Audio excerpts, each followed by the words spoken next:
Eu estou aqui em São Luís do Maranhão, acabei de participar de um evento muito legal, né, sobre a gente discutir a privatização dos bancos públicos e fiquei super honrada. Dá licença, gente. Dá licença. Mas eu estou aqui ao lado do governador Flávio Dino reeleito. E é uma honra muito grande para mim, como professora, estar ao lado do governador, esse comunista. Vou te contar, né, o que esses comunistas fazem com a educação, hein, Flávio Dino? Vou te falar. E é uma honra muito grande estar aqui com ele, porque o que o Flávio Dino fez aqui pelos professores, pela educação do Maranhão, é uma coisa que eu acho que está marcada para a história do país. E eu, como professora, que lido com educadores o tempo todo, o Maranhão é sempre citado como exemplo no debate. Então, a minha pergunta para você é, como você conseguiu reverter esse quadro? E essa é a primeira pergunta. Como você conseguiu reverter esse quadro? Aí a outra vai a seguir. Bom, prazer falar com todos vocês. A alegria minha, nossa, de receber a Élica aqui e outros dirigentes sindicais também da área dos bancários, também o pessoal da Carta Capital. Fizemos esse debate importante sobre a importância dos bancos públicos para o desenvolvimento brasileiro. E a Élica, ao longo do debate, como professora, além das intervenções atinentes ao tema, sempre sublinhava a visão de desenvolvimento para a qual é imprescindível que você trate sempre de educação.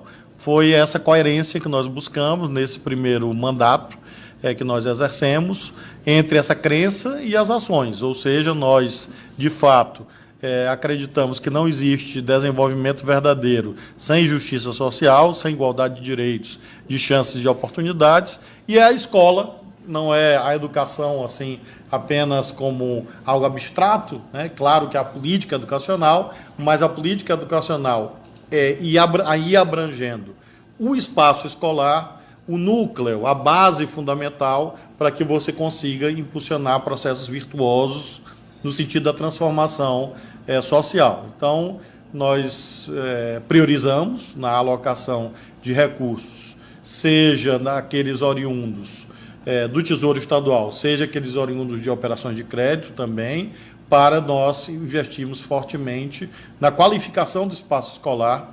Amanhã mesmo, eu estarei numa cidade chamada Paulino Neves, no coração dos Lençóis Maranhenses, inaugurando mais uma escola digna, fazendo mais uma transformação de uma escola de palha, de barro, sem banheiro, para aquilo que nós chamamos de uma escola digna, que tem os atributos mínimos para que haja a educação. Além desse respeito aos educadores, não conseguimos, obviamente, atender plenamente todas as pautas, mas conseguimos avançar bastante no terreno dos direitos, apesar da crise fiscal gigantesca, mas conseguimos remunerar os professores, de modo a quebrar aquela ideia segundo a qual o governo é inimigo dos professores.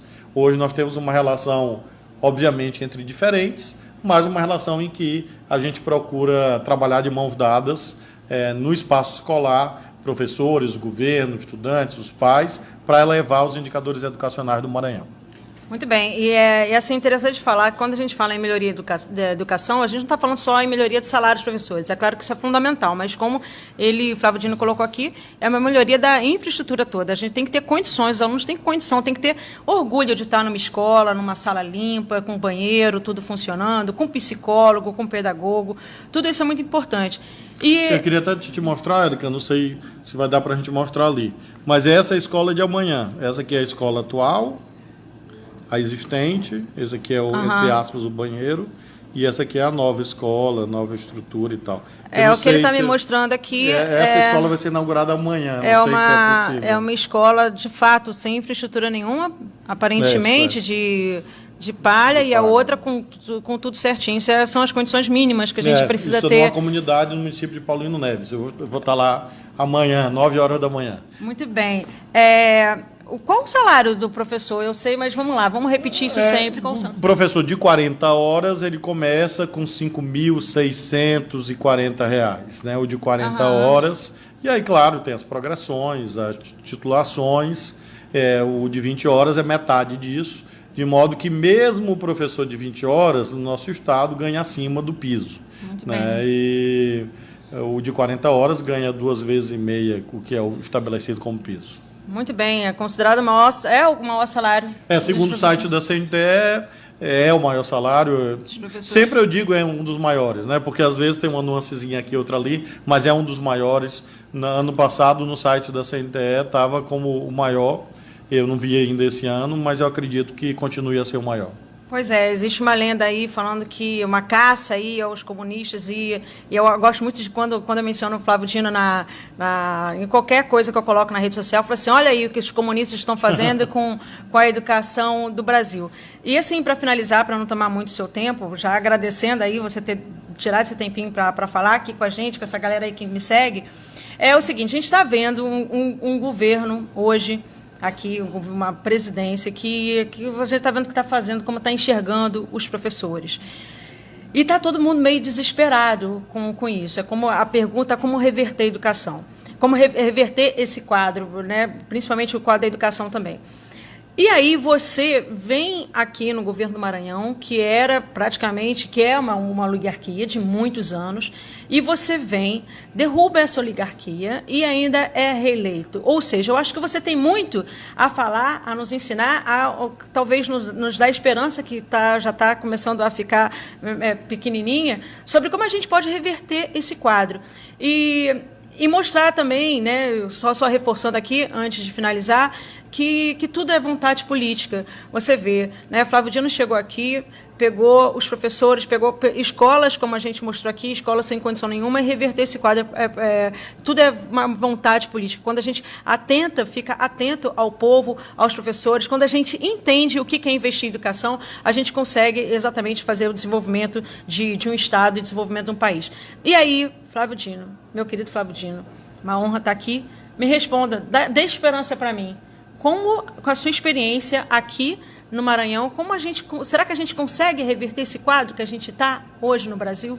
Eu tenho plena convicção disso. É claro que nós temos uma estrada a percorrer, uma estrada de resistência, sobretudo, em que é preciso ter coragem e precisa ter muita capacidade de diálogo com as classes populares, o povo mais pobre do nosso país, que desde sempre é a parcela interessada naquilo que nós acreditamos, desenvolvimento com justiça social, políticas públicas, serviços públicos. Esse é o grande desafio, eu diria, fazer com que nós tenhamos um projeto com ideias claras e que seja possível de novamente motivar, sobretudo o povão, as classes trabalhadoras, mas também as classes médias, o empresariado que acredita no Brasil, a considerar que, de fato, nós representamos a esperança, o sonho de um país mais justo. Eu tenho essa convicção de que, não obstante seja uma resistência dura, mas muito rapidamente nós vamos conseguir alterar aquilo que está posto hoje, na medida em que nós estamos vendo aquilo que você diz, um governo federal que se inicia com uma agenda errada, com uma agenda de exclusão de direitos, uma agenda de estigmatização e de agressão aos segmentos sociais, do modo, por exemplo, como se defende a tal escola sem partido, é absolutamente criminoso em relação aos professores e professoras desse país. É como se fosse uma quadrilha de desvairados, de irresponsáveis, que estão nas salas de aula pelo país afora, destruindo as crianças e a juventude. Isso é uma leviandade, isso é uma injúria, isso é uma difamação, isso é um crime que nós temos que muito fortemente combater, porque isso, além de desrespeitar os nossos colegas professores e professoras, sérios e honrados, que lutam tanto nesse momento, todos os dias, também significa um desestímulo poderoso a que novas gerações se dediquem à docência. Sim, então, nós temos que cuidar disso, enfrentar isso com muita atenção, apontando, como disse, que essa é uma agenda errada.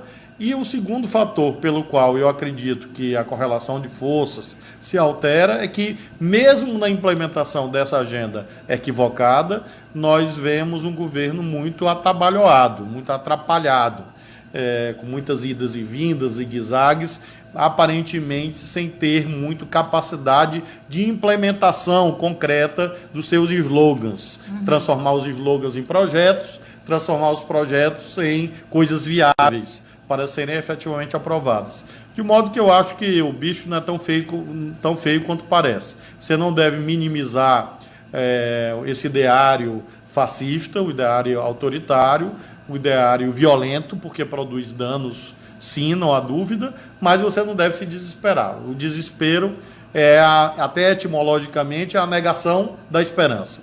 Que é uma pessoa desesperada, é uma pessoa desesperançada. Exatamente. Então você deve, eu acho que com muita serenidade, fazer um bom combate, com muita tranquilidade. Eu tenho procurado modestamente contribuir, embora naturalmente tenha as minhas responsabilidades próprias de governar um Estado de 7 milhões de brasileiros e brasileiras, mas ao mesmo tempo não abro mão de expor as minhas convicções e todos os espaços para que nós possamos ter um debate plural, um debate em que, bom, o governo federal está aí, foi eleito, claro que do modo como nós sabemos que foi, com muitos questionamentos, mas enfim, é o governo que aí está, eles defendem os pontos de vista deles, nós temos o direito e o dever de não abrir mão das nossas convicções, para que com isso nós possamos abrir uma perspectiva diferente para a sociedade brasileira.